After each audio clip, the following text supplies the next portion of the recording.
বাংলা জুড়ে আজকে সম্মানীয় বিরোধী দলনেতাকে আক্রমণ করা হয়েছে এবং এই আক্রমণটি করেছে মমতা ব্যানার্জি, তার উত্তরবঙ্গের মন্ত্রী উদয়ন গুহ এবং সম্ভবত অভিষেক ব্যানার্জি।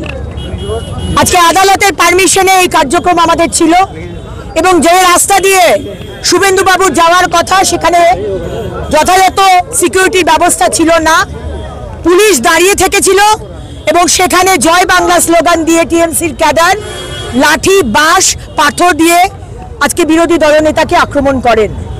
এটা শুধু বিরোধী দলনেতার ওপর আক্রমণ নয়, এটা তার চেয়ারকে আক্রমণ, পশ্চিমবঙ্গের গণতন্ত্রের ওপর আক্রমণ।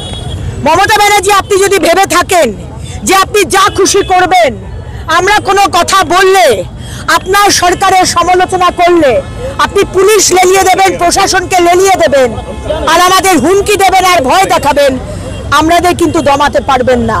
আজকে যারা রক্ষক তারা ভক্ষক হয়ে গেছে।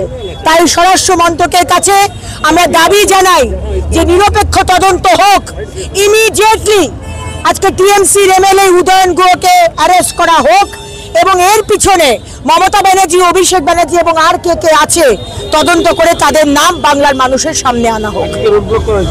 সারা বাংলা জুড়ে রোড ব্লক হচ্ছে, প্রতিবাদ হচ্ছে। আমাদের সম্মানীয় সভাপতি, রাজ্য সভাপতি শ্রমিক ভট্টাচার্যের আহ্বানে আজকে আমাদের আসানসোলে আমাদের জেলার সম্মানীয় সভাপতি আমাদের দেবতনু ভট্টাচার্যের নেতৃত্বে আজকে বিএনআর মোড় সমস্ত আসানসোল জেলার ভারতীয় জনতা পার্টির কর্মীরা আমরা অবরোধ করেছিলাম কিছুক্ষণের জন্য, কিন্তু মানুষের আমরা অসুবিধা করতে চাই না, তাই কিছুক্ষণ বাদেই আমরা আমাদের অবস্থান বিক্ষোভ তুলে নিই।